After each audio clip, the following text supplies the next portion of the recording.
नमो अर्हन्ताण ॐ ह्रीं नमो सिद्धाण ॐ ह्रीं नमो आयर्याण ॐ ह्रीं नमो उवज्झायाण ॐ ह्रीं नमो लोये सब्बसाहूण ऐसो पंचनमुक्कारो सब पावपणासनो मंगलाणंच सव्येसिं पढ़मं हवै मंगलम पढ़मं हवै मंगलम। आराध्य देव के चरणों में वंदन। आदरणीय समणी जी, उपस्थित भाइयों तथा बहनों, श्रावक संबोध का हमारा वाचन चल रहा है। इसके अंतर्गत हमने 28 गाथा की चर्चा की। आज हम 29 से चर्चा करेंगे। सबसे पहले हम श्लोक का वाचन करेंगे। अस्ति काहे 5 ही काल सहित षड्द्रव्यात्मक लोक है, शेष अलोक अलभ्य। इसके अंतर्गत अस्थिकाय की चर्चा की गई है। अस्थिकाय है 5 ही, 5 अस्थिकाय हैं। कौन कौन से 5 अस्थिकाय हैं? धर्मास्थिकाय, अधर्मास्थिकाय, आकाशास्थिकाय, काल ने धर्मास्थिकाय, अधर्मास्थिकाय, आकाशास्थिकाय, उद्गलास्थिकाय और जीवास्थिकाय। काल सहित षड्द्रव्य, काल के साथ षड्द्रव्य 6 द्रव्य हो जाते हैं। इसे टोटल 6 द्रव्य है, उनमें से 5 अस्थिकाय हैं। और जो काल है उसके आगे अस्थिकाय लिंग लगाया जाता है, क्योंकि काल के जो समूह हैं वो नहीं मिलते हैं। काल है वो आया चला गया, लेकिन उसके एक साथ प्रदेश नहीं मिलते हैं। इसीलिए काल का कोई प्रदेश न होने से उसको अस्थिकाय नहीं कहा जाता है, कालास्थिकाय नहीं कहा जाता है। बाकी को अस्थिकाय कहा जाता है। धर्मास्थिकाय, अस्थि का मतलब होता है प्रदेश, काय का मतलब होता है समूह। प्रदेशों के समूह को अस्थिकाय कहा जाता है। तो धर्मास्थिकाय, अधर्मास्थिकाय, आकाशास्थिकाय, उद्गलास्थिकाय और जीवास्थिकाय, इनके आगे अस्थिकाय लगाया जाता है। ये जो लोक हैं, लोक यानी जो विश्व है, तो विश्व क्या है, ये सभी के मन में प्रश्न होता है। हम जिस विश्व में रह रहे वो क्या है? इस विश्व में 6 द्रव्य हैं, षड्द्रव्यात्मक लोक हैं। लोक यानी विश्व, षड्द्रव्यात्मक यानी 6 द्रव्य वाला लोक है। इस विश्व में 6 द्रव्य हैं। शेष अलोक अलभ्य, शेष जो अलोक है वह अलभ्य यानी ये जो 6 द्रव्य हैं वो वहाँ प्राप्त नहीं है। ये 6 द्रव्य कहाँ हैं? केवल लोक में ही हैं। अलोक में केवल आकाश है और कुछ भी नहीं है, क्योंकि आकाश के 2 भेद कर दिए, लोकाकाश और अलोकाकाश। तो लोकाकाश तो लोक में है, अलोकाकाश है वो अलोक में है। लेकिन अलोक में आकाश के अतिरिक्त कोई भी द्रव्य नहीं है। न धर्मास्थिकाय है, न अधर्मास्थिकाय, न आकाशास्थिकाय, न पुद्गलास्थिकाय, न जीवास्थिकाय। आकाशास्थिकाय में वो केवल आकाश है, अलोकाकाश है। लोकाकाश वह नहीं है।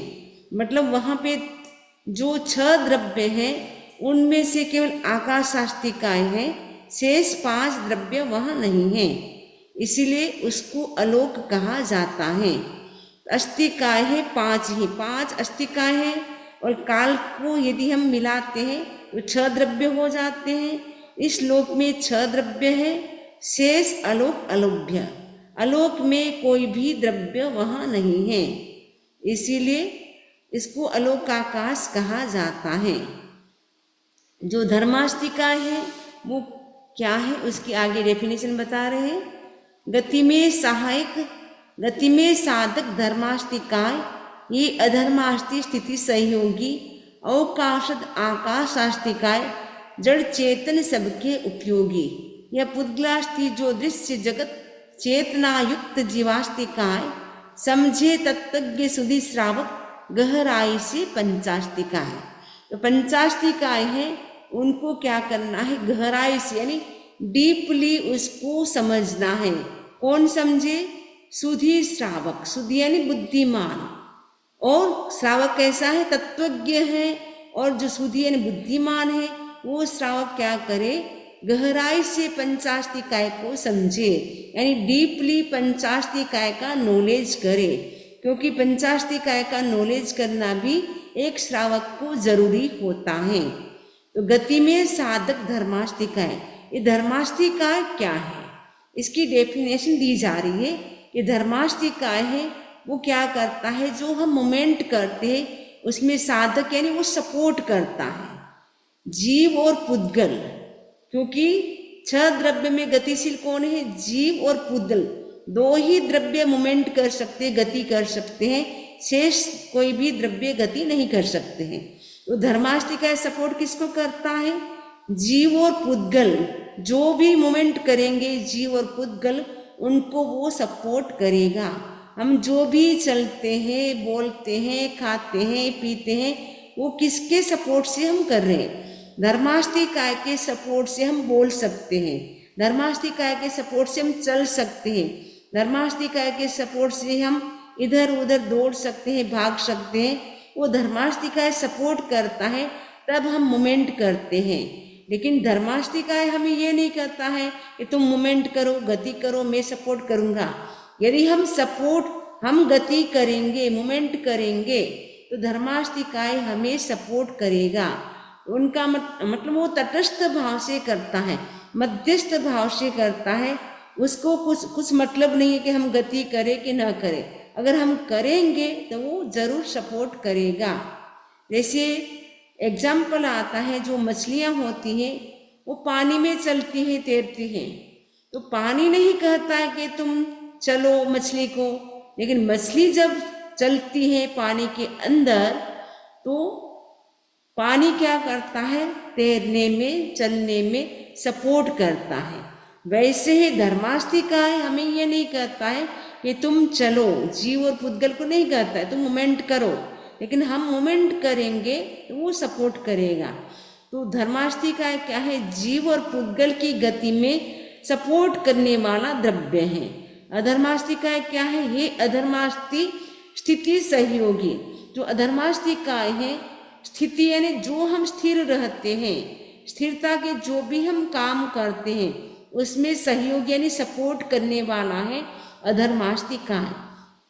तो जो भी हम मेडिटेशन करते हैं, आंखें बंद करते हैं, नींद लेते हैं, स्थिरता से बैठते हैं, वो किसके सपोर्ट से होता है, अधर्मास्तिकाय के सपोर्ट से होता है।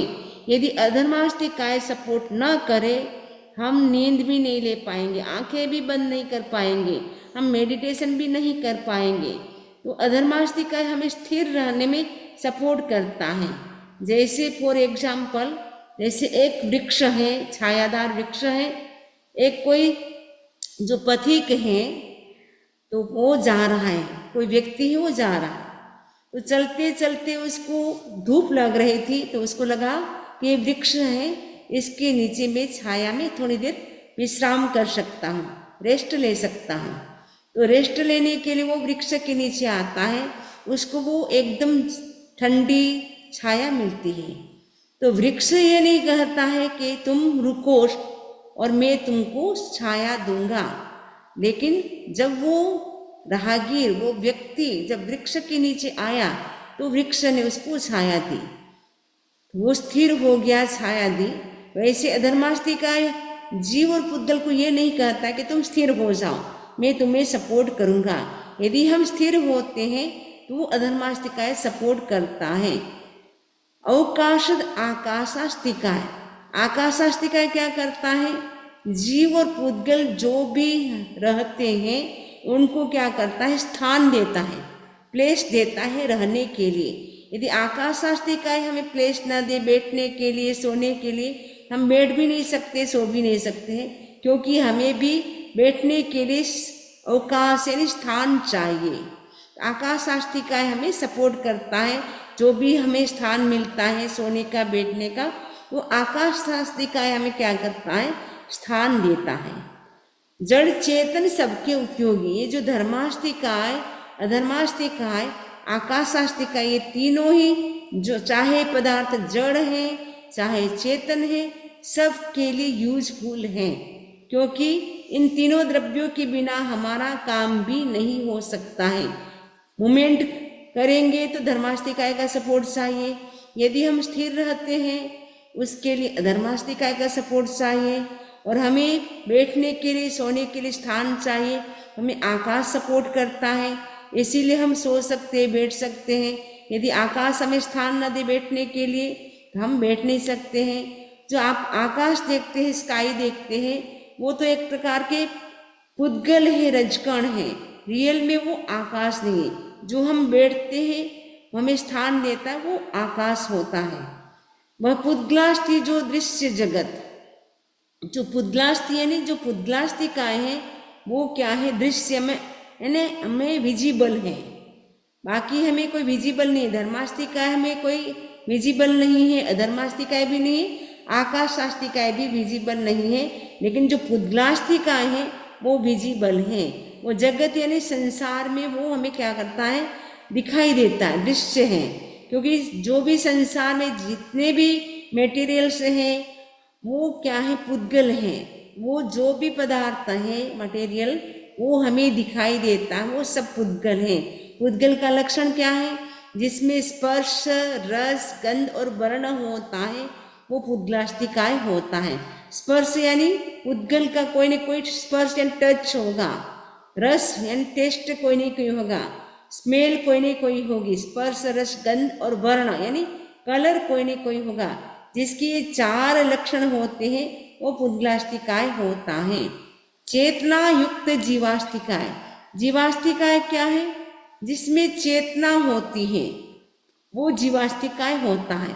चेतना का लक्षण क्या है, चेतना व्यापारो उपयोग है, चेतना के व्यापार को तो उपयोग कहा जाता है, लेकिन चेतना के गुण है, क्वालिटी क्या है, ज्ञान और दर्शन। जिसमें ज्ञान और दर्शन होता है यानी नॉलेज होता है और परसेप्शन होता है, वो चेतना होती है।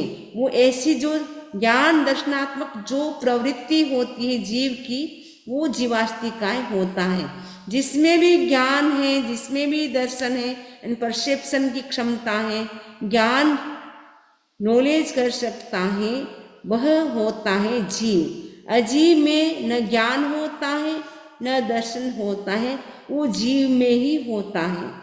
समझे तत्वज्ञ सुधि श्रावक गहराई से पंचास्तिकाय। सुधि श्रावक बुद्धिमान और तत्वज्ञ श्रावक क्या करे, सुधि यानी बुद्धिमान, तत्वज्ञ यानी तत्व को जानने वाला श्रावक क्या करे, गहराई से डीपली क्या करे, पंचास्तिकाय को समझने का प्रयास करे। नेक्स्ट है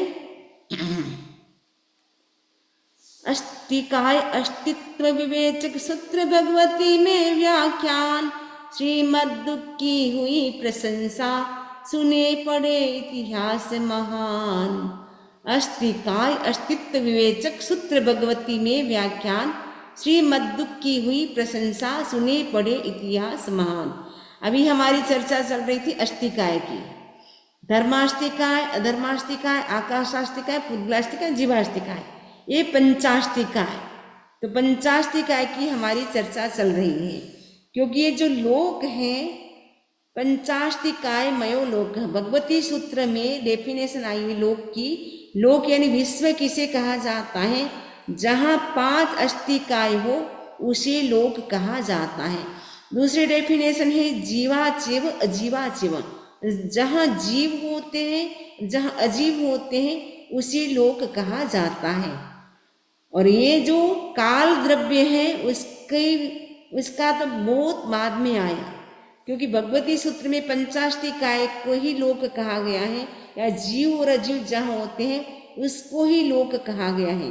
ये जो काल द्रव्य है वो तो हमारे उत्तरवर्ती आचार्य उन्होंने उनके साथ इंक्लूड किया। इसलिए जैन सिद्धांत दीपिका में जो आचार्य तुलसी ने डेफिनेशन दी है लोक की, षड्द्रव्यात्मको लोकः, जहाँ छह द्रव्य होते हैं उसे लोक कहा जाता है। इस प्रकार लोक की 3 डेफिनेशन हो जाती है। फर्स्ट है कि जीव और अजीव जहाँ होते हैं वो लोक होता है। दूसरी डेफिनेशन होगी जहाँ पंचास्तिकाय यानी 5 अस्तिकाय होते हैं उसे लोक कहा जाता है। तीसरी परिभाषा होगी जहाँ 6 द्रव्य होते हैं उसे लोक कहा जाता है। तो यह जो अस्तिकाय का जो अस्तित्व विवेचक, अस्तिकाय अस्तित्व नहीं, अस्तिकाय का अस्तित्व है, इसका जो विवेचन है वो कहाँ मिलता है, एक्सप्लेशन कहाँ मिलता है, भगवती सूत्र में मिलता है। तो भगवती सूत्र में इसका व्याख्यान यानी इसका व्याख्यान किया गया, यानी उसका एक्सप्लेन किया गया है, डिटेल से उसके बारे में वहाँ बताया गया है। यदि आपको 5 अस्तिकाय के बारे में डिटेल से जानना हो तो भगवती सूत्र को पढ़ सकते हैं। वहाँ प्रश्न पूछा गया है, गौतम स्वामी ने प्रश्न पूछा, बनते यदि धर्मास्तिकाय अधर्मास्तिकाय नहीं होता तो क्या होता? तो भगवान कहते हैं यदि धर्मास्तिकाय नहीं होता तो कोई भी जीव और पुद्गल मूवमेंट नहीं कर पाता, वो कुछ भी नहीं कर पाता। और यदि अधर्मास्तिकाय नहीं होता तो वो स्थिर नहीं हो पाता, आंखें बंद नहीं कर पाता, मौन नहीं कर पाता, मेडिटेशन नहीं कर पाता।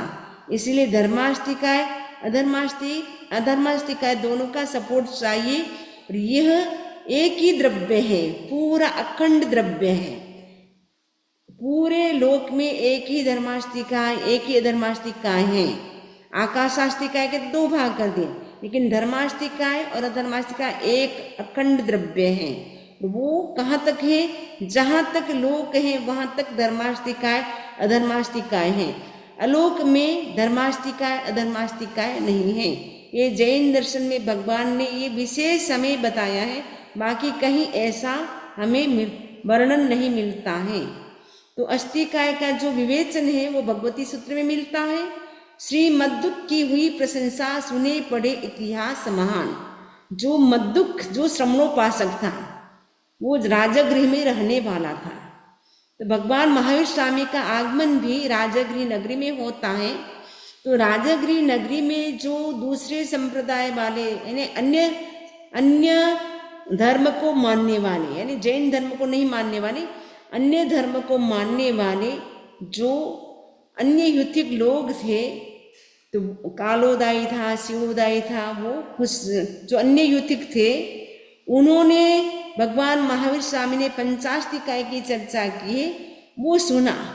सुनने के बाद उनके मन में जिज्ञासा होती है, ये 5 अस्तिकाय हैं, उनमें एक केवल पुद्गलास्तिकाय विजिबल है, शेष 4 विजिबल नहीं है। ऐसे कैसे हो सकता? उनको हम कैसे मान सकते हैं? उनके मन में जिज्ञासा होती है, जानने की इच्छा होती है। तो जानने की इच्छा होने के कारण वो सोचते हैं कि ऐसा कोई व्यक्ति हमें मिले जो हमें बताए। ऐसा सोच रहे थे कहीं जाने की। उतने में क्या होता है कि भगवान महावीर स्वामी पधारे हैं राजगृह नगरी में। ऐसा संवाद जब मद्दुक को मिलता है तो मद्दुक भगवान महावीर स्वामी के दर्शन करने के लिए जा रहा था। तो रास्ते में ये जो अन्य युतिक लोग थे वो आपस में चर्चा कर रहे थे। तो ये मद्दुक को पता चलता है, मद्दुक वहाँ जाता है। तो ये जो अन्य युतिक लोग थे उन्होंने मद्दुक से पूछा कि क्या आपके जो भगवान महावीर स्वामी है उन्होंने पंचास्तिकाय की चर्चा की है, क्या तुम उसको जानते हो, मानते हो?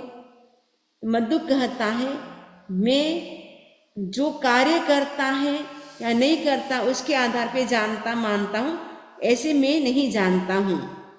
तो जो अन्य व्यक्ति लोग थे उनके मन में डाउट हो गया कि ये एक तरह तो श्रमणोपासक है, उनको पंचास्तिकाय के बारे में भी नॉलेज नहीं है। तो मद्दुक क्या करता है, प्रश्नों के माध्यम से उनको एकदम राइट आंसर देता है, उनको प्रश्न करता है। क्योंकि मद्दुक ने कहा कि हम लोग क्या है, छद्मस्त हैं, यानी अभी तक हमारे पास अतीन्द्रिय ज्ञान नहीं है, विशिष्ट नॉलेज नहीं है। अतीन्द्रिय ज्ञान का मतलब है अवधि ज्ञान, मनःपरे ज्ञान, केवल ज्ञान। ये तीनों ज्ञान ही जिनके पास ये ज्ञान होते हैं, विशिष्ट ज्ञान होते हैं, वो ही अरूपी पदार्थों को जान सकता है।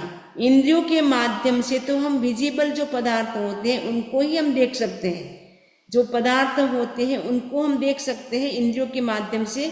उसकी लिमिट है देखने की, जानने की, तो इंद्रियों के माध्यम से तो हम लिमिट जान सकते हैं। लेकिन जिसके पास अतीन्द्रिय ज्ञान होता है वो सब कुछ जान सकता है, देख सकता है। हम लोग तो छद्मस्त हैं, तो हम तो कार्य के आधार पर जान सकते हैं, मान सकते हैं। यदि कार्य नहीं करता है तो हम जान भी नहीं सकते, मान भी नहीं सकते हैं। तो मद्दु प्रश्न करता है, क्या हवा चलती है, वो आपको दिखाई देती है? उन्होंने कहा नहीं, हवा चलती अनुभव करते, लेकिन वो हमें विजिबल नहीं, दिखाई नहीं देती है, क्योंकि वो अरूपी है, हवा को हम देख नहीं सकते हैं। तो फिर दूसरा प्रश्न पूछा, क्या सुगंध आ रही है? तो कहा आ रही है। ये सुगंध के जो पुद्गल है उसको आप देख पा रहे? तो नहीं, उसको हम देख नहीं पा रहे। फिर तीसरा प्रश्न किया कि जो अरणी होती है, वो अरणी की लकड़ी होती है, वुडन होता है, उसमें जो अग्निकाय होता है, क्या आपको दिखाई दे रहा है? अग्नि है, फायर, वो दिखाई दे रही? नहीं, वो भी हमें दिखाई नहीं दे रही है। तो फिर पूछा, क्या स्वर्ग में रूप होता है, नरक में रूप होता है? तो कहा हाँ होता है। क्या आपको दिखाई दे रहा है? तो नहीं, मुझे दिखाई नहीं दे रहा है। फिर पूछा, समुद्र के पार भी कुछ और होता है? तो कहा होता है। क्या आपको दिखाई दे रहा है? तो वो भी मुझे दिखाई नहीं दे रहा है। ये सारी बातें जब मद्दुक से अन्य युतिक लोग थे उन्होंने सुनी, और सुनने के बाद उनको लगा कि ये सारी चीज़ें, संसार में तो कितनी सारी चीज़ें हैं, इंद्रियों के माध्यम से हम सबको जान नहीं सकते, देख नहीं सकते, लेकिन इंद्रियों के माध्यम से जो हम जान सकते, देख सकते, उतना ही लोग नहीं है। लोक तो बहुत बड़ा है, विश्व तो बहुत बड़ा है, उसमें तो बहुत सारी चीज़ें हैं। हम जिसको नहीं जानते, नहीं देखते हैं, इसका मतलब नहीं कि वो नहीं है। तो ये जो मद्दुक था, मद्दुक ने कहा कि हम तो छद्मस्त हैं, इसलिए हम सबको नहीं जान सकते, नहीं देख सकते हैं। इसका मतलब नहीं कि इतना सा लोक है, लोक तो बहुत बड़ा है। यदि हम ऐसा सोचे कि हम जितना जानते हैं, देख सकते, उतना ही लोग है, तो लोक बहुत छोटा हो जाएगा। ये सारी बातें करके उनको एकदम सॉल्यूशन हो जाता है। जो भी उनके मन में जिज्ञासा थी, जानने की इच्छा थी, वो उनको लगता है कि अब हमें समझ में आ गया है, रियल में 5 अस्थिकाय हैं जो हमें दिखाई न दे। इसका मतलब ये नहीं कि वो अस्थिकाय जो हैं वो नहीं है, केवल पुद्गलास्थिकाय दिखाई देता है, लेकिन बाकी हमें दिखाई नहीं देता है, उनका भी एग्जिस्टेंस है। ऐसा उनको एकदम संतोष हो जाता है, खुश हो जाते हैं अन्य युतिक लोग। अब वहाँ से वो मद्दुक है भगवान महावीर स्वामी के दर्शन करने के लिए जाता है। भगवान महावीर स्वामी ने जैसे ही मद्दुक को देखा, मद्दुक से कहा, तुमने बहुत अच्छा किया। अन्य युतिक लोगों के मन में जो जिज्ञासा थी, तुमने राइट आंसर दिया है, सटीक आंसर दिया है। तो मतलब तुमने बहुत अच्छा किया है। मद्दुक साधुवाद, मद्दुक धन्यवाद, मद्दुक तुमने बहुत अच्छा किया है। ऐसे करके भगवान महावीर स्वामी ने मद्दुक की क्या की? प्रशंसा की, तारीफ की। सुने पढ़े इतिहास महान। ये जो महान इतिहास, यानी ये इतिहास यानी हिस्ट्री का ये क्या है? विशेष यानी स्पेशल ये प्रसंग है। मतलब भगवान महावीर स्वामी स्वयं मद्दुक की प्रशंसा करते हैं, बहुत बड़ी बात होती है। एक तीर्थंकर परमात्मा प्रभु महावीर वो क्या करते हैं? श्रावक की जो श्रवणोपासक मद्दुक है उनकी तारीफ करते हैं। ये इतिहास का प्रसंग है, वो सभी को पढ़ना चाहिए। ये हमारा 5 अस्थिकाय का जो वर्णन था वो हमारा कंप्लीट हो गया है। उसमें एक काल द्रव्य है, तो काल द्रव्य तो सभी जीव और अजीव पे वर्तन करता है। उसके आधार पे हम जैसे 1 घंटा हो गया, 2 घंटा हो गया, 3 घंटा हो गया, वो काल के आधार पे हम जान सकते हैं। यदि काल न हो, वर्तन न करे जीव और अजीव पर, तो हमें पता ही नहीं चलेगा। तो काल जीव पर भी वर्तन करता है और अजीव पर भी वर्तन करता है। इसीलिए हम बोलते हैं ये चीज़ पुरानी हो गई, 1 साल पुरानी है, 2 साल पुरानी है। आप देखते कभी पड़ी पड़ी चीज़ भी अंदर पड़ी पड़ी खराब हो जाती है। आप नई ड्रेस लेकर के आए, 5 साल तक आपने खोला नहीं अटैची को, तो वो 5 साल के बाद देखेंगे एकदम ओल्ड हो जाएगी, जीर्ण शीर्ण हो जाएगी, क्योंकि काल का भी प्रभाव अजीव पर भी पड़ता है और जीव पर भी पड़ता है। अब है षड्जीव निकाय का वर्णन आ रहा है। तो चारित्र का आधार क्या है? हमारा षड्जीव निकाय। उस जो श्रावक होता है वो क्या, हाँ, उनको षड्जीव निकाय को जानना जरूरी होता है। सम्यक दर्शन, सम्यक ज्ञान, सम्यक चारित्र, तीनों का होना जरूरी है। केवल सम्यक दर्शन होने से भी काम नहीं चलता है, सम्यक ज्ञान होने से भी क्या काम नहीं चलता है, सम्यक चारित्र होने से भी नहीं चलता। तीनों का योग होना जरूरी है। जब तीन मिलते हैं तब हम संसार समुद्र को पार कर सकते हैं। अकेले सम्यक दर्शन से भी हम संसार समुद्र को पार नहीं कर सकते हैं, अकेले ज्ञान से और अकेले चारित्र से। तीनों का योग जरूरी है। लेकिन चारित्र का आधार षड्जीव निकाय क्यों है? क्योंकि चारित्र का पालन करने के लिए अहिंसा, सत्य, अचौर्य, ब्रह्मचर्य और अपरिग्रह 5 महाव्रत हैं। उनमें पहला है अहिंसा महाव्रत। तो अहिंसा का पालन हम कब कर सकते हैं? जब षड्जीव निकाय को हम जाने। तो जो साधु होते हैं वो कंप्लीट उनके चारित्र होता है, कंप्लीट त्याग होता है, वो तो पूर्ण रूप से अहिंसा का पालन करता है। लेकिन जो श्रावक होता है उनको भी षड्जीव निकाय का नॉलेज जरूरी है। क्योंकि श्रावक भी क्या करते हैं, वो भी पूर्ण त्याग नहीं करता, वो थोड़ा त्याग करता है, लेकिन उसके लिए भी षड्जीव निकाय को जानना जरूरी है। क्योंकि यदि वो षड्जीव निकाय को जानेगा नहीं तो कैसे संयम का पालन करेगा। तो षड्जीव निकाय कौन से है? पृथ्वी, अप, तेजस तथा वायु, वनस्पति काय, त्रस जैनागम में विदित हे षड्जीव निकाय। तो षड्जीव निकाय कौन से है? पृथ्वी, अप, तेजस तथा। पृथ्वी यानी पृथ्वी काय, अप यानी अप काय, तेजस यानी तेजस काय, तथा वायु, वनस्पति काय, वायु काय और वनस्पति काय, 5 हो गए। त्रस जैनागम में विदित, जैन आगम में त्रस, ये त्रस है वो भी षड्जीव निकाय के अंतर्गत आता है। तो ये विदित माने वो जाने जाते हैं। ये षड्जीव निकाय, ये 6 प्रकार के, षड यानी 6 प्रकार के जीव निकाय, जीवों का निकाय यानी ग्रुप है। तो 6 ग्रुप कौन से हो गए? पृथ्वी काय, अप काय, तेजस काय, वायु काय, वनस्पति काय और त्रस काय। ये षड्जीव निकाय हैं। इनका वर्णन हमें कहाँ मिलता है? जैनागम में। जो हमारे स्क्रिप्चर्स हैं, जो शास्त्र हैं, उसमें इनका डिटेल से हमें नॉलेज मिलता है, ज्ञान मिलता है। तो षड्जीव निकाय का पालन करना हर श्रावक को जरूरी है। श्रावक ने यदि जान लिया कि पृथ्वी जीव है, जो कई बोलते पृथ्वी में जीव है, अब पानी में जीव है, लेकिन भगवान क्या कहते हैं, हमारे तीर्थंकर क्या कहते? पृथ्वी स्वयं जीव है, पानी स्वयं जीव है, तेजस यानी फायर स्वयं जीव है और एयर स्वयं जीव है, वनस्पति का यानी प्लांट स्वयं जीव है। त्रस तो आपको दिखाई देता है, त्रस को तो सभी मान लेते हैं क्योंकि वो चलते हैं, फिरते हैं, मूवमेंट करते हैं, इसलिए सबको पता चलता है कि ये जीव है। लेकिन ये जो 5 स्थावर है वो मूवमेंट नहीं करते हैं, इसलिए लगता है कि ये जीव नहीं, अजीव जैसे लगते हैं। लेकिन तीर्थंकरों ने तो आज से 2600 ईयर पहले कह दिया था। भगवान महावीर स्वामी ने तो 2600 वर्ष पहले कह दिया था, पृथ्वी स्वयं जीव है, पानी स्वयं जीव है।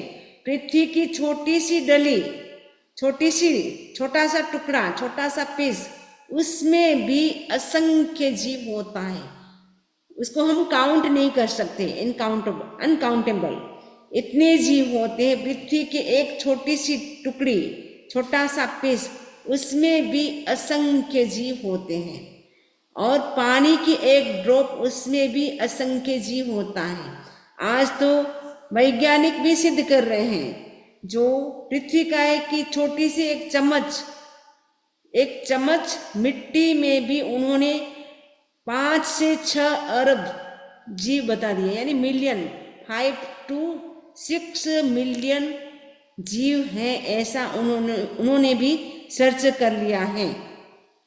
साइंटिस्ट भी आज शोध कर रहे हैं और पानी की एक ड्रॉप में भी उन्होंने कई जीव बता दिए हैं। तो वो काउंट कर रहे हैं क्योंकि वो माइक्रोस्कोप से देख करके वो देख रहे हैं। तो माइक्रोस्कोप से इतना सारे जीव काउंट नहीं कर सकते हैं। तो उनको माइक्रोस्कोप से भी दिखाई दिया कि पानी के एक ड्रॉप में 450 जीव होते हैं। उन्होंने माइक्रोस्कोप से इतने देख लिए, लेकिन भगवान महावीर कहते हैं एक ड्रॉप में असंख्य जीव होते हैं। इसीलिए कहते हैं कि पानी अननेसेसरी मत यूज करो। जितना आपको नेसेसरी है, जितनी ज़रूरत है उतना ही पानी यूज करो। पहले के ज़माने में कहते थे पानी को घी जैसे बरतो। जो गरीब लोग होते हैं घी को कैसे थोड़ा थोड़ा यूज करते हैं, वैसे ही हमें भी पानी का थोड़ा थोड़ा यूज, यानी जितना ज़रूरत है आपको उतना ही यूज करें। क्योंकि एक समय ऐसा आने वाला है पीने के लिए पानी भी नहीं मिलेगा। अभी वर्तमान समय में भी पीने का पानी पैसे से मिलने लगा है, और एक समय ऐसा आएगा यदि पानी हम ज़्यादा यूज करेंगे तो आने वाली जो जनरेशन है उनको गट्टर का पानी क्लीन कर करके पीना पड़ेगा। ऐसी सिचुएशन होने वाली है। इसलिए अभी से हम पानी का सेव करें। जल ही जीवन है। हम सेव माने पानी का सेव करो। स्थान स्थान पर आजकल लिखा भी मिलता है। तो हमें क्या करना है, पानी को कितना कम यूज कर सकते हैं उसको ध्यान रखना है। सपोज आप स्नान भी करते हैं तो बकेट से स्नान करें ताकि उतना ही पानी यूज होगा। आचार्य श्री महाप्रज्ञ जी पहचान जैन श्रावक में उसमें लिखते हैं कि यदि हम पानी ज़्यादा गिराते हैं तो स्नान अच्छा नहीं होता है। स्नान अच्छा कब होता है, जब हम टॉवेल से ज़्यादा रगड़ते तब हमारे रोम को खुल जाते हैं, उससे स्नान अच्छा होता है, जिससे बीमारी निकल जाती है। पानी गिराते जाए लेकिन आपने कुछ भी आपने टॉवेल से रगड़ा नहीं तो वो आपके रोम को खुलेंगे नहीं, पानी वेस्टेज चला गया, आपको भी लाभ नहीं हुआ और पानी भी बेकार चला गया। आचार्य श्री महाप्रज्ञ जी कहते थे हम भी क्या करते हैं, सूखे टॉवेल से पूरी बॉडी को ऐसे रगड़ते हैं, हाथ पैर को, तो वो एक प्रकार का स्नान से भी ज़्यादा वो काम करता है। आप लोग बिना स्नान नहीं रह सकते हैं तो कम से कम पानी में स्नान करने की कोशिश करें। जो रूपचंद जी श्रावक थे तो वो क्या करते थे, 52 तोला पानी में, यानी एक छोटा सा लोटा पानी में वो स्नान करते थे। उतने कम पानी से स्नान करते थे। और महात्मा गांधी भी एक बड़ा लोटा, बस उतना ही पानी गिराते थे स्नान करने में, ज़्यादा पानी वो भी यूज नहीं करते थे। वर्तमान समय में कहा जा रहा है कि यदि हमें एनवायरनमेंट को प्योर रखना है, क्लीन रखना है, उसके लिए जो पृथ्वी का है, अप का, तेजस का है, वायु का, वनस्पति का है, उनका यूज कम से कम करें। आजकल देख रहे हैं कि पृथ्वी का कितना खनन हो रहा है, कितनी खुदाई हो रही है, और पानी का भी कितना यूज हो रहा है, और उसके साथ साथ जो वनस्पति का है उनका भी कितना यूज हो रहा है, और कितने जंगल के जंगल फॉरेस्ट जो होते उनमें कितने सारे वृक्ष होते उनको काटा जा रहा है। वृक्ष को तो बच्चों कहा गया, बच्चों यानी वत्स यानी बेटा। एक वृक्ष को अगर काटते हैं इसका मतलब है एक लड़की की हत्या की उतना पाप लगता है। तो पहले के ज़माने के लोग क्या है, वृक्ष को नहीं काटते थे। वर्तमान समय इतने वृक्ष काटे जा रहे हैं जिसके कारण शुद्ध ऑक्सीजन भी हमें नहीं मिल पा रही है। और अननेसेसरी जो वाहन है उनका भी यूज ज़्यादा न करें। एक ज़माना ऐसा था घर में एक गाड़ी होती थी, उससे सारा काम चल जाता था, एक गाड़ी से सारे लोग जाते थे। अब तो घर में जितने मेंबर उतनी गाड़ी हो गई है, बिना गाड़ी काम नहीं चलता है। जितना ज़्यादा गाड़ी यूज करेंगे उतना पोल्यूशन बढ़ेगा।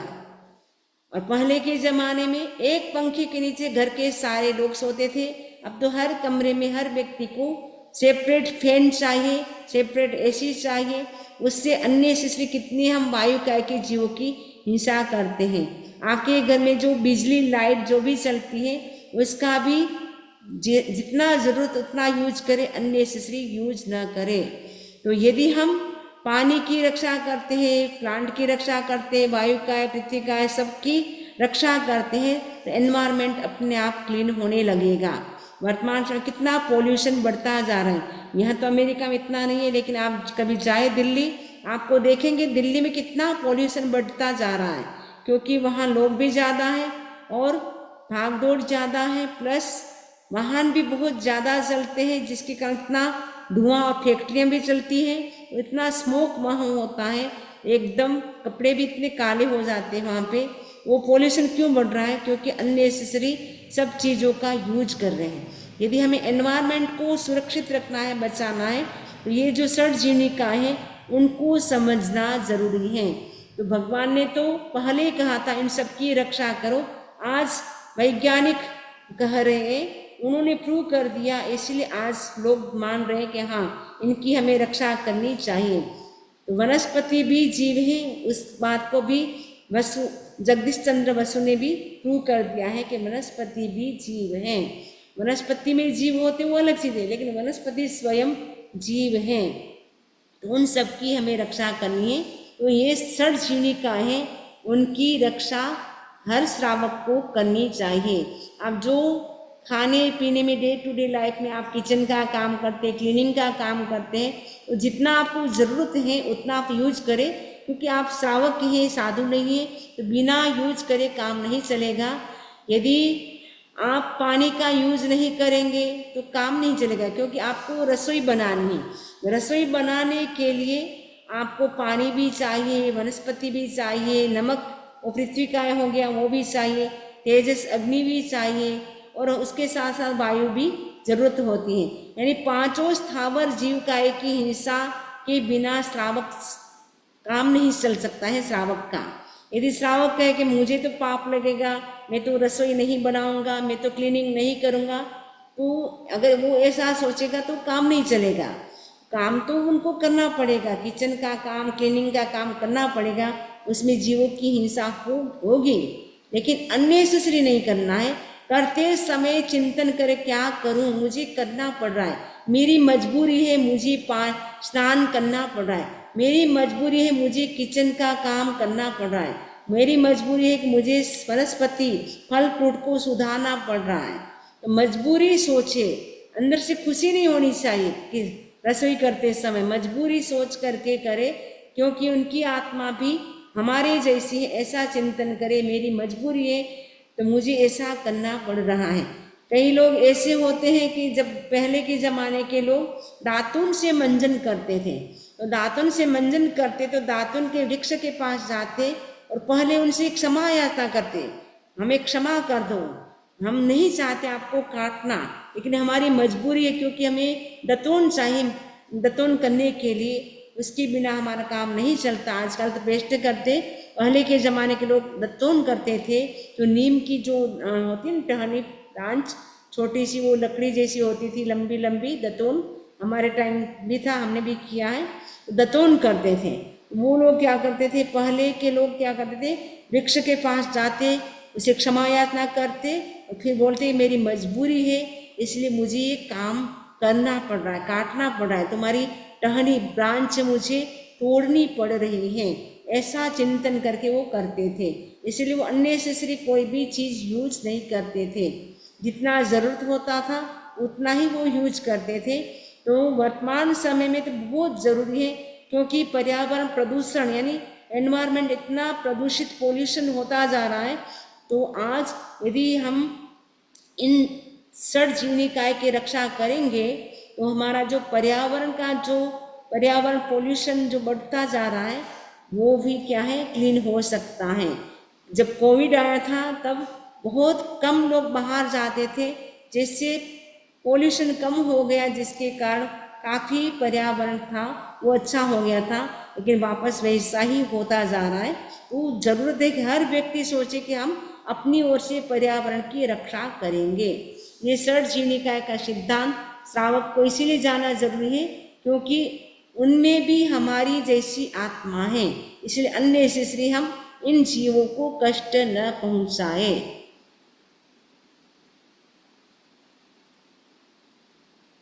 नेक्स्ट है 32 नंबर का,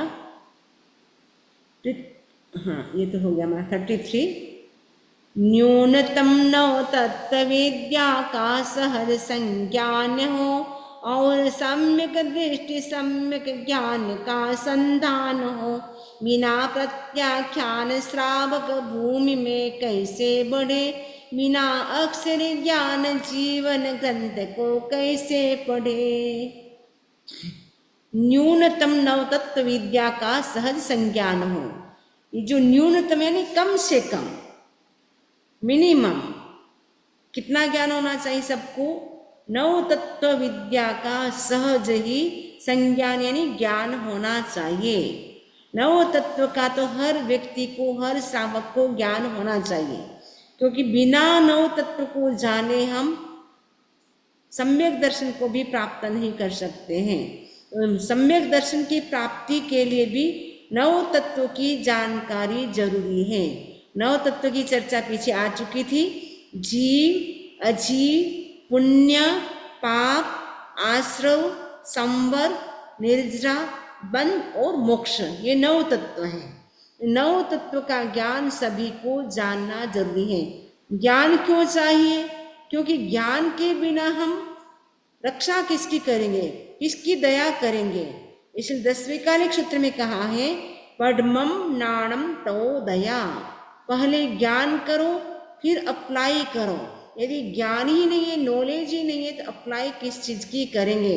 कौन सा मार्ग सही है, कौन सा मार्ग रोंग है, वो हम कैसे जानेंगे? जब हमारे पास ज्ञान होगा तब हम जान पाएंगे। इसलिए ज्ञान नव तत्व का करना सभी को जरूरी है। न्यूनतम माने ज्यादा तत्व ज्ञान करें तो बहुत अच्छी बात है, लेकिन कम से कम हमें एटलीस्ट नव तत्व का ज्ञान तो सभी को सहज रूप से यानी नेचुरल रूप में हमें संज्ञान यानी अच्छी तरह से उसका ज्ञान होना जरूरी है। और सम्यक दृष्टि सम्यक ज्ञान का संधान हो। नव तत्व का ज्ञान कर लिया, उसके बाद सम्यक दृष्टि और सम्यक ज्ञान का भी साथ में सहयोग होना चाहिए। सम्यक दृष्टि और सम्यक ज्ञान दोनों का ही साथ साथ होना जरूरी है। वो भी हमें जरूरी है, क्योंकि सम्यक दर्शन नहीं होगा तो सम्यक ज्ञान भी नहीं होगा। तो सम्यक दर्शन भी चाहिए, उसके साथ साथ सम्यक ज्ञान का भी संधान यानी उनका भी योग होना जरूरी है। संधान का मतलब यहाँ पे योग, सम्यक दर्शन और सम्यक ज्ञान का योग भी जरूरी है। बिना प्रत्याख्यान श्रावक भूमि में कैसे बढ़े। आपके पास सपोज सम्यक दर्शन भी हो गया, सम्यक दर्शन होने से सम्यक ज्ञान भी हो गया, लेकिन जब तक आपने प्रत्याख्यान नहीं किया तब तक श्रावक की कैटेगरी में आप आ नहीं सकते हैं। श्रावक की भूमि में आप आगे नहीं बढ़ सकते हैं, यानी आप तब तक श्रावक कहलाने के अधिकारी नहीं हैं। श्रावक तब बन सकते हैं जब हम प्रत्याख्यान यानी त्याग करते हैं। कोई भी एक चीज का लाइफ लॉन्ग के लिए जब हम त्याग करते हैं तब श्रावक बन सकते हैं। यदि आप लोगों को सभी को श्रावक बनना हो तो एक चीज का लाइफ लॉन्ग के लिए भी त्याग कर सकते हैं। तो लाइफ लॉन्ग के लिए नॉन वेज खाने का, अल्कोहल लेने का, वो तो आप लेते नहीं है, उनका आप लाइफ लॉन्ग के लिए त्याग कर सकते हैं।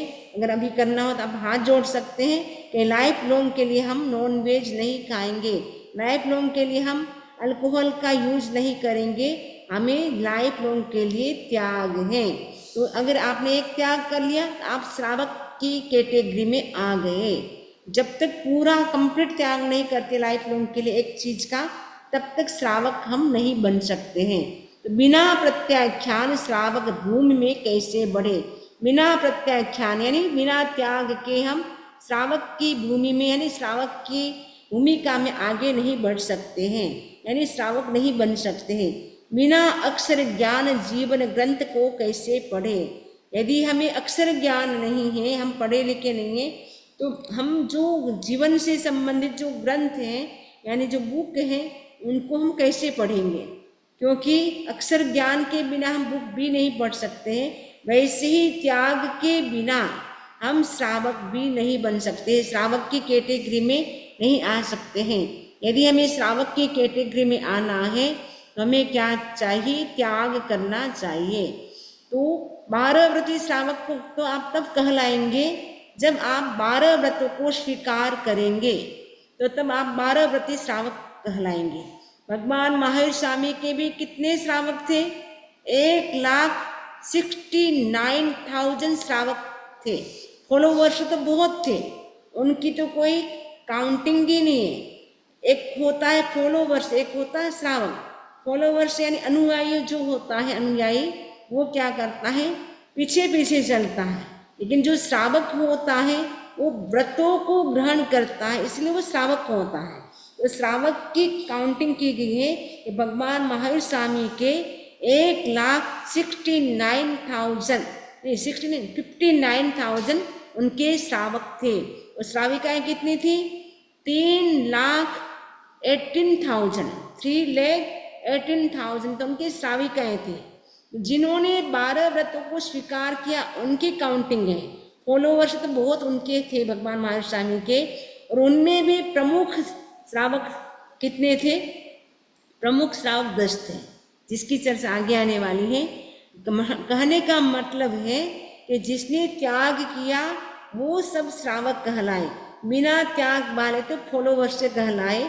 तो हमें क्या है, फॉलोवर्स तो ठीक है, लेकिन हमें श्रावक बनना जरूरी है। ये मनुष्य भव एक ऐसा भव है जिसमें हम श्रावक बन सकते हैं, साधु बन सकते हैं। ये हमें प्रेशियस टाइम मिला है, गोल्डन चांस मिला है। यदि ये हमें प्रेशियस टाइम मिला है, उसका उपयोग नहीं किया तो बाद में हमें पश्चाताप करना पड़ेगा।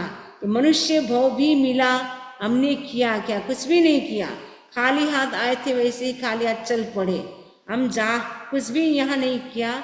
ये मनुष्य भव तो हमें क्या करना है, पाप को क्लीन करना है। यहाँ पे अधिक से अधिक धार्मिक अनुष्ठान करना है, और कर्म जो हमारी आत्मा पे लगे हुए उसको कितना हम यहाँ कम कर सकते हैं, वो हमें प्रयास करना है, यह पुरुषार्थ करना है। जब हम पुरुषार्थ करेंगे तब हमारा ये मनुष्य बहुत सफल होगा। नहीं तो ऐसे ही खाने पीने सोने में ही हमारा सारा टाइम जा रहा है, ऐसे ही थोड़े साल के बाद जीवन भी पूरा हो जाएगा। क्योंकि लंबा चौड़ा हमें जीवन हमें मिला नहीं है, हमें थोड़ा ही समय मिला है, छोटा सा मौका हमें मनुष्य भव का मिला है। वो भी हमें कितने कितने कितने भवों के बाद मिलता है, जल्दी हमें मनुष्य भव भी नहीं मिलता है। 9 घाटी पार करने के बाद हमें मनुष्य भव मिलता है। 9 घाटी कौन सी है? 5 तो स्थावर का है, अभी हम जिसकी चर्चा कर रहे थे, पृथ्वी का, अपका, तेजस का, वायु का, वनस्पति का है। 5 स्थावर का है, 3 विकलेंद्रिय, 2 इंद्रिय, 3 इंद्रिय, 4 इंद्रिय, 5 3 8, एक असंगी पंचेंद्रिय। इन 9 घाटी को पार करने के बाद हम क्या बने? संगी पंचेंद्रिय, उसमें भी हम मनुष्य बने हैं। मनुष्य हर कोई नहीं बनता है, जो प्राय तिरंज पंचेंद्रिय के भाव व्यक्ति ज्यादा करता है, तिरंज गति में ज्यादा जाता है। तो हमें तो मनुष्य भाव मिला है, वो भी कहा जाता है 47 टाइम ही मिलता है, ऐसा माना जाता है। कि मतलब क्योंकि ये जो त्रस पर्याय है उसमें हम 2000 सागरूपम तक रह सकते हैं। उसमें 2 इंद्रिय, 3 इंद्रिय, 4 इंद्रिय वाले जीव तो उसमें 1000 सागरूपम तो हमारा ऐसे ही चला गया, उसमें तो हमने कुछ नहीं किया। अब बचा 1000 सागरूपम पंचेंद्रिय भोग का, उसमें भी कितनी बार नरक में चले गए, कितनी बार देवगति में चले गए, वहां भी कुछ नहीं किया धर्म ध्यान, वो भी हमारा बेकार गया समय। पंचेंद्रिय तो बने, लेकिन हम नरक में गए तो पाप का फल भोगा, पनिशमेंट वहाँ पाप का मिला हमें। क्योंकि जो भी पाप करते हैं उसका पनिशमेंट भोगने के लिए जीव को नरक में जाना पड़ता है। जब पुण्य का उदय, पुण्य ज्यादा हो जाता है, उसका पनिशमेंट भोगने के लिए स्वर्ग में जाना होता है। तो नरक में, स्वर्ग में हम कुछ भी नहीं कर सकते हैं, क्योंकि वहाँ त्याग नहीं कर सकते हैं। उनके अप्रत्याख्यान आवरण कर्म का उदय होता है, इसीलिए वो कुछ भी नहीं कर सकते हैं, त्याग नहीं कर सकते। छोटा सा त्याग नवकारसी भी वो नहीं कर सकते हैं। तिरंज गति के जीव भी कुछ भी नहीं कर सकते हैं। कुछ होते हैं 2.5 दिन के बाद जिनको जाति स्मृति ज्ञान हो गया है, वो भी 12 व्रती श्रावक नहीं बन सकते, वो भी 11 व्रती बन सकते। 12वां व्रत नहीं कर सकते वो, क्योंकि उनका अपना कुछ भी नहीं होता पर्सनल, इसलिए साधु संतों को उनके हाथ भी नहीं होता है, अपने हाथ से वो दान भी नहीं दे सकते हैं। वो भी कुछ होते हैं जिनके पास जाति स्मृति ज्ञान यानी पास्ट लाइफ का नॉलेज हो जाता है, वो कोई कोई जीव होते वो 11 व्रती बन सकते हैं। तो तिरंज गति में भी हम कुछ भी धर्म ध्यान नहीं कर सकते हैं। एक मनुष्य भव एक ऐसा है जिसमें हम धर्म ध्यान करके मनुष्य भव को हम सफल बना सकते हैं। तो उसके लिए जरूरी है कि जो नव तत्व का हम ज्ञान करें और सम्यक दर्शन को प्रकट करें, और उसके साथ साथ हमें श्रावक बनने के लिए हम श्रावक के जो 12 व्रत हैं उसको हम ग्रहण करें, श्रावक के 12 व्रतों को स्वीकार करें, उसके बाद उसका हम अच्छी तरह से पालन करते हैं तो श्योर हमारी अच्छी गति हो सकती है और हम एक भव अवतारी भी बन सकते हैं। एक कोटि से त्याग लेते हैं और 9 कोटि से इसका हम पालन करते हैं तो कहा जाता है एक भव के बाद या मैक्सिमम 15 भव के अंदर अंदर तो हमें मोक्ष मिल सकता है। एक भव अवतारी भी हम बन सकते हैं।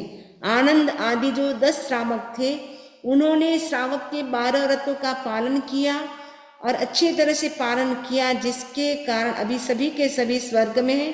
वहां से महाविद्य क्षेत्र से सभी के सभी श्रावक मोक्ष में जाने वाले हैं। एक भव में अगर हम साधना अच्छे से कर ले हम अनंत काल के जो पाप उसको भी हम खत्म कर सकते हैं, एक भव अवतारी बन सकते हैं। उसके लिए जरूरत है हम पुरुषार्थ करें, हमें मनुष्य भव का एक छोटा सा मौका मिला है उसका हम पूरा लाभ लें। इसी आशा के साथ ओम अरहम। किसी को कोई प्रश्न हो तो पूछ सकते हैं।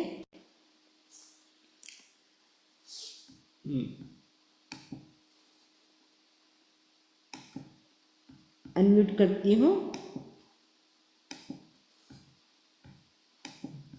हाँ, किसी की कोई प्रश्न है?